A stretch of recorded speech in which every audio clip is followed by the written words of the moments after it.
In this tutorial, I'll show you how to activate Total by Verizon.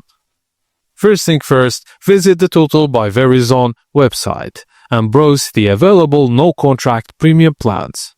Select the one that fits your data and call needs, and on the website, click Activate button. Then begins the activation process. Now the website will guide you step by step. Just make sure you have your device and SIM card handy. Now provide your device's serial number. You can find it in two ways: on the red activation card that came with your SIM, or on your phone's under Settings, About Phone, and Status.